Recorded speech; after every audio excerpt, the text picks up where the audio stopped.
The soft creak of the wooden pews echoed in the empty chapel.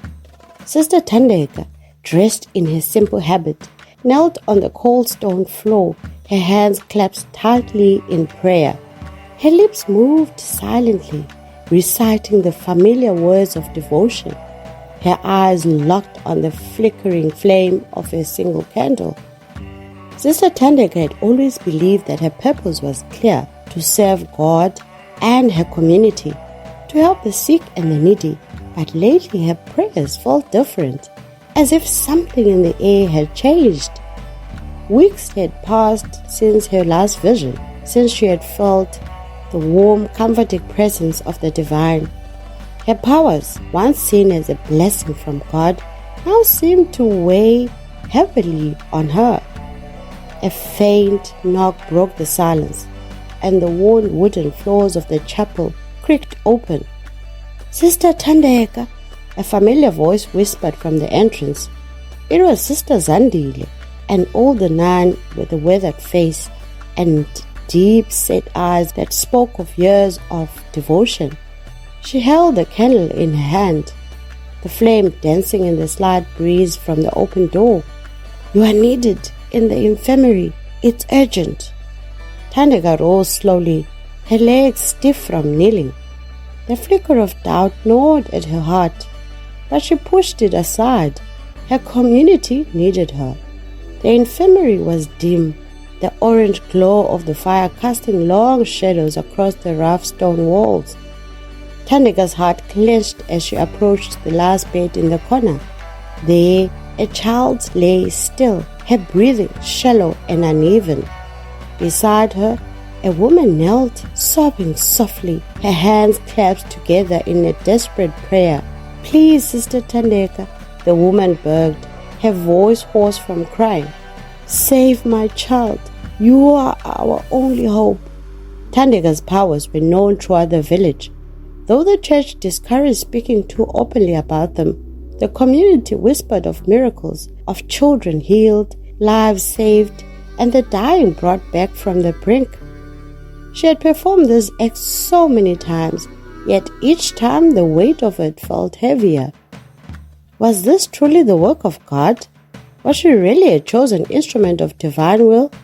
She pushed the thought away, focusing on the child. Placing her hands gently on the girl's favored brow, she closed her eyes and whispered the ancient prayers she had been taught. A soft warmth began to flow from her fingertips, spreading like a gentle breeze across the child's fragile body. The room was still, the only sound the cracking of the fire. Slowly, a pale golden light began to radiate from Thandeka's hands, enveloping the child in a soft, glowing aura. Thandeka's breathing slowed, her heartbeat sinking with the rhythmic rise and fall of the child's chest. Color gradually returned to the girl's face, and her breathing grew deeper, more even. The mother gasped, her hands flying to her mouth as the girl stirred. She's waking up," she whispered, tears spilling down her cheeks. "Thank you, Sister Thandeka. Thank you." But Thandeka felt something she hadn't before, a deep exhaustion like a flame burning too quickly. The healing had drained her more than ever. She swayed on her feet, gripping the edge of the bed to steady herself. As she turned to leave the infirmary, a voice, deep and unfamiliar, whispered in her mind, "You are not what they say you are. This is not the path." Thandeka froze, her heart pounding. The voice was so clear, as though someone stood behind her. She glanced around, but the room was empty. Thandeka's footsteps echoed in the narrow stone corridors as she made her way back to her quarters. Her thoughts were racing. What was that voice? It wasn't like any vision she had ever had before. This felt darker, more urgent. And her body, her powers had never drained her like this. As she rounded the corner, Sister Zandile appeared at the end of the hall, her eyes filled with concern. "Sister Thandeka," Zandile said softly, stepping toward her. "You look pale. Are you feeling unwell?"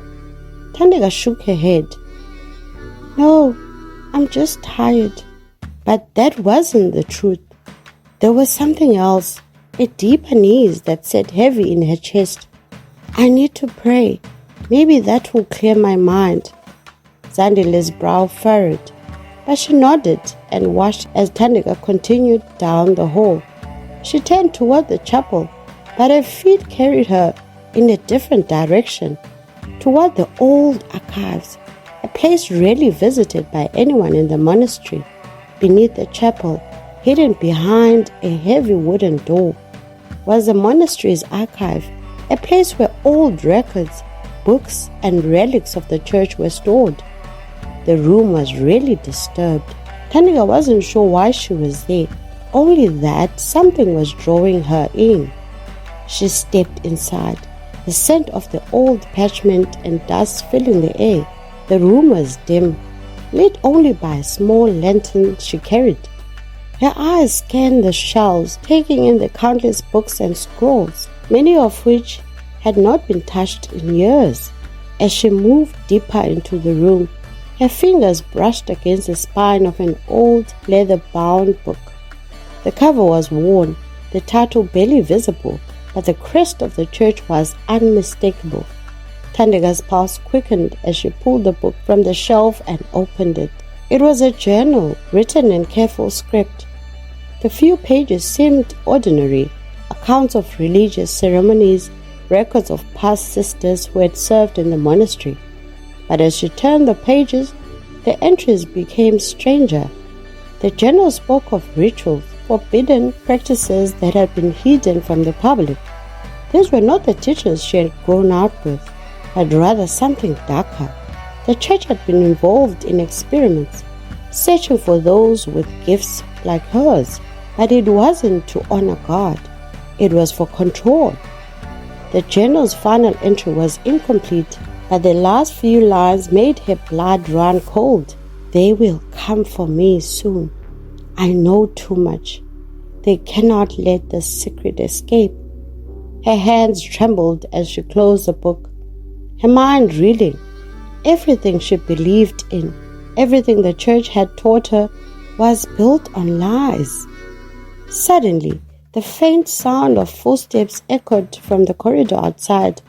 Thandeka's heart raced. She quickly slipped the journal into her robes and moved behind a tall bookshelf, holding her breath.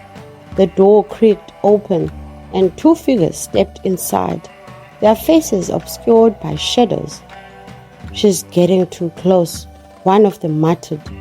If she continues like this, we'll have to take care of her, just like the others. Thandeka's blood ran cold.